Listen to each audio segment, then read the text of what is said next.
Assalamualaikum warahmatullahi wabarakatuh. Hai semuanya, ketemu lagi di YouTube channel Ilham Arfianto. Di seri video aritmatika ini, saya akan membahas beberapa penyelesaian dari contoh soal tentang jenis bilangan dan faktor dari bilangan prima. Mari kita simak bersama-sama.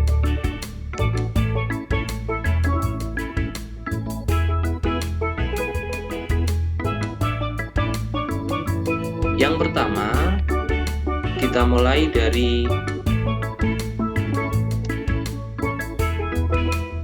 tanda lebih besar dan tanda lebih kecil dalam suatu bilangan. Dalam bilangan pasti dapat dibandingkan besar kecilnya. Dalam bilangan bulat, bilangan yang positif tentu saja nilainya pasti lebih besar daripada bilangan negatif. Nah, di contoh yang pertama, di sini disebutkan beberapa contoh soal tentang perbandingan dari ketidaksamaan dari dua buah bilangan. Yang pertama ada negatif 1 dengan negatif 6. Tentu saja yang lebih besar adalah negatif 1. Sementara negatif 14 dengan 7, yang lebih besar adalah 7. Bilangan positif tentu saja lebih besar daripada bilangan negatif. Kemudian yang ketiga, yaitu 5 dengan negatif 29. Ini juga sama, sehingga bilangan 5 lebih besar daripada bilangan negatif 29. Intinya adalah bilangan positif pasti lebih besar daripada bilangan negatif. Pada bilangan positif, semakin besar nilainya, tentu saja semakin besar. Tetapi kalau pada bilangan negatif, semakin besar nilainya, yang dimaksudkan di sini misalkan negatif 30 dengan negatif 15, tentu saja yang lebih besar adalah negatif 15. Soal yang kedua yaitu tentang urutan dalam pengerjaan aritmatika. Ada penjumlahan, pengurangan, pembagian, dan perkalian. Tentu saja Anda sekalian masih ingat bahwa penjumlahan dan pengurangan dikerjakan setelah perkalian atau pembagian. Jadi, perkalian atau pembagian terlebih dahulu, baru dilanjutkan dengan penjumlahan atau pengurangan. Hal ini akan gugur ketika tanda penjumlahan atau tanda pengurangan tersebut diberikan tanda kurung. Jadi tanda kurung memiliki prioritas utama sebelum tanda perkalian atau pembagian. Sehingga urutannya adalah mengerjakan operasi yang berada di dalam tanda kurung, kemudian dilanjutkan dengan operasi perkalian atau pembagian, baru setelah itu dilanjutkan dengan operasi penjumlahan atau pengurangan. Contohnya misalkan pada soal nomor 2, 16 dikurangi 12 dikali 4 dibagi 8 dibagi dengan 2. Maka yang kita kerjakan dulu adalah 12 kalikan 4. Setelah itu hasil yang kita peroleh kita bagi dengan 8. Kemudian kita bagi lagi dengan 2. Hasil keseluruhan itu baru kita gunakan untuk mengurangkan 16. 16 dikurangi dengan hasil tersebut. Itulah hasil dari nomor 2.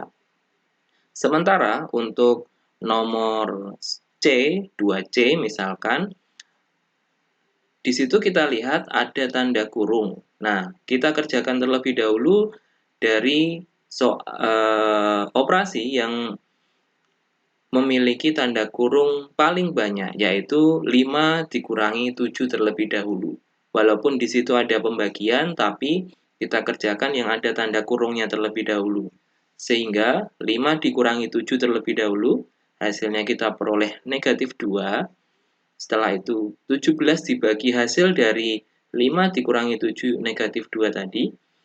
Kemudian setelah itu hasilnya baru dikalikan dengan 3. Setelah dikalikan dengan 3, baru 9 dikurangi hasil dari operasi yang ada di dalam kurung tersebut.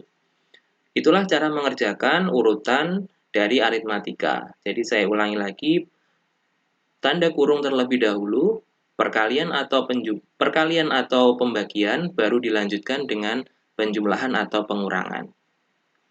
Demikian juga untuk soal nomor 3, saya kira ini sama seperti pada soal nomor 2. Anda buktikan bahwa ruas yang ada di sebelah kiri sama dengan ruas yang di sebelah kanan. Caranya dengan mengoperasikan ruas yang di sebelah kiri dan Anda buktikan hasil dengan yang ada di sebelah kanan. Itu untuk pembahasan dari kelompok soal yang pertama tentang jenis-jenis bilangan. Saya kira mudah ya. Sekarang kita lanjutkan ke kelompok soal yang kedua tentang faktor dan bilangan prima.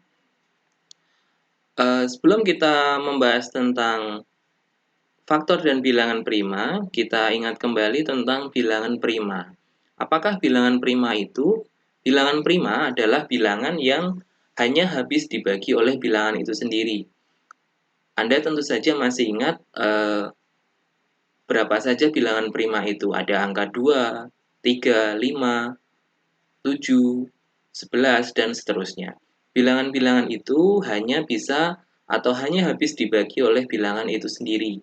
Jika dibagi dengan bilangan yang lainnya, maka pasti ada sisanya. Contoh, bilangan 5. Bilangan 5 hanya bisa dibagi oleh angka 5 saja. 5 dibagi 5, habis, tidak ada sisanya. 5 dibagi dengan 2, masih sisa 1. Atau 5 dibagi 3, juga masih sisa 2. Sehingga 5 hanya bisa dibagi oleh bilangan itu sendiri. Itulah yang dinamakan dengan bilangan prima. Sekarang kita masuk ke faktor dan faktor bilangan prima. Faktor prima. Kita awali dulu dengan faktor. Apakah yang dimaksud dengan faktor? Faktor adalah hasil perkalian dari dua buah bilangan atau himpunan dari hasil perkalian dua buah bilangan yang menghasilkan bilangan yang tetap. Contoh misalkan, jika ditanya berapakah faktor dari 24, maka kita bisa menyebutkan angka-angka atau himpunan angka-angka yang jika dikalikan hasilnya 24. Kita bisa membuatnya secara berpasangan, yaitu 1 dikali 24 hasilnya 24, 2 kalikan 12 hasilnya 24, 3 kali 8, 4 dikali 6. Sehingga faktor dari 24 adalah 1, 2, 3, 4, 6, 8, 12, dan 24. Itu adalah faktor dari 24. Sekarang kalau faktor prima, bedanya apa? Bedanya adalah faktor prima, faktornya terdiri dari bilangan prima tadi. Ada angka 2, 3, 5, dan seterusnya. Dengan angka yang sama, misalkan kita akan mencari faktor prima dari 24, caranya bagaimana? Caranya adalah kita bagi dengan bilangan prima. Kita awali dengan bilangan prima paling kecil terlebih dahulu. Jika bisa, maka kita bagi terus dengan bilangan prima paling kecil itu. Jika tidak bisa, maka kita beralih ke bilangan prima yang lebih tinggi atau di atasnya. Contoh misalkan 24, maka langkah pertama kita bagi 24 dengan 2. Bisa atau tidak? Ternyata bisa, sehingga 24 dibagi 2 hasilnya 12. Dari hasil yang pertama, 12, kita bagi lagi dengan 2. Kalau masih mungkin, berarti 2 merupakan faktor prima selanjutnya. 12 bagi 2 hasilnya 6, 6 dibagi 2 hasilnya 3. Nah, 3 di sini bisa kita lanjutkan, kita bagi dengan 2 lagi. Ternyata 3 dibagi 2 tidak bisa, sehingga harus naik faktor prima yang lebih tinggi, yaitu 3, yaitu bilangan 3. 3 bagi 3 hasilnya 1. Sehingga kita peroleh 24, faktor primanya adalah 2 dikali 2 dikali 2 dikali dengan 3. Atau bisa kita tulis, karena angka 2-nya ada 3 kali, kita tulis 2 pangkat 3 dikalikan dengan 3. Itu tadi perbedaan dari faktor prima dan faktor bukan prima. Jadi setiap bilangan pasti memiliki faktor prima dan faktor bukan prima. Saya kira Anda bisa mencobanya dengan bilangan yang lainnya. Ambil beberapa bilangan, Anda coba mencari berapa faktor primanya dan juga berapa faktor tidak primanya. Silahkan mencoba. Selanjutnya, kita dari faktor prima tadi, kita akan coba mencari KPK dan FPB. Saya kira ini merupakan pelajaran saat Anda duduk di bangku sekolah dulu, jadi kita tinggal mengulang saja. Untuk mencari KPK, kelipatan persekutuan terkecil, atau FPB, faktor persekutuan terbesar, caranya adalah Anda cari terlebih dahulu faktor prima dari masing-masing bilangan tersebut. Caranya, misalkan kita diberikan dua buah bilangan atau diminta mencari faktor prima dari dua buah bilangan tersebut, 63 dan 42. Cara yang pertama adalah kita cari terlebih dahulu faktor prima dari masing-masing bilangan. 63 kita cari faktor primanya, kita peroleh 3 kuadrat dikalikan dengan 7. Untuk 42 kita peroleh faktor primanya adalah 2 dikali 3 dikali 7. Setelah kita peroleh faktor prima dari masing-masing bilangan, baru kita lanjutkan mencari KPK. Kita ingat kembali, di bangku sekolah dulu mungkin sudah pernah diajarkan, untuk mencari KPK adalah kita kalikan seluruh faktor prima dari bilangan-bilangan yang kita cari, dan jika menemui bilangan yang sama, kita pilih bilangan dengan pangkat tertinggi. Contoh misalkan dari faktor prima 63 dan 42, maka bilangannya adalah 2, 3, dan 7. Kalau kita lihat angka 3 atau faktor prima 3, ternyata ada dua buah bilangan, yaitu 3 kuadrat dan 3. Kalau ada dua buah bilangan yang sama, maka kita pilih bilangan dengan pangkat tertinggi, sehingga kita pilih 3 kuadrat. Hasilnya kita peroleh 2 kali 9 kali 7, hasilnya sama dengan 126. Itu adalah KPK dari dua buah bilangan. Selanjutnya FPB, atau faktor persekutuan terbesar. Untuk mencari FPB, berbeda halnya dengan KPK. Jika kita mencari KPK menuliskan seluruh faktor primanya, untuk FPB langkahnya cukup mudah, kita tinggal mencari bilangan yang atau mencari faktor prima yang sama dari dua bilangan tersebut.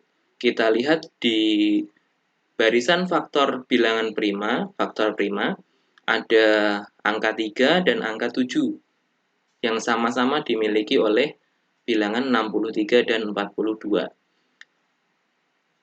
Angka 3 atau faktor prima 3, kalau pada KPK tadi kita pilih yang paling besar, sedangkan pada FPB justru kita pilih yang paling kecil. Sehingga di antara 3 kuadrat dan 3, kita pilih 3. Kemudian ada angka lagi yang sama, 7, karena sama-sama 7, maka kita tuliskan hanya 7 saja. Kenapa angka 2 tidak dimasukkan untuk mencari FPB? Karena angka 2 hanya dimiliki oleh atau angka 2 hanya ada di faktor prima 42, sedangkan 63 tidak ada faktor prima 2, sehingga angka 2 tidak merupakan angka kembar. Maka FPB dari 63 dan 42 kita cukup mengalihkan 3 dikalikan dengan 7, hasilnya 21.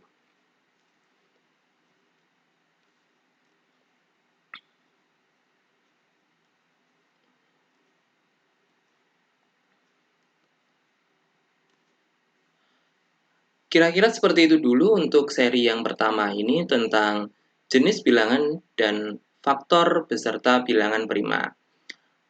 Kita ketemu lagi di video selanjutnya. Tetap tonton YouTube Ilham Arfianto. Terima kasih. Assalamualaikum warahmatullahi wabarakatuh.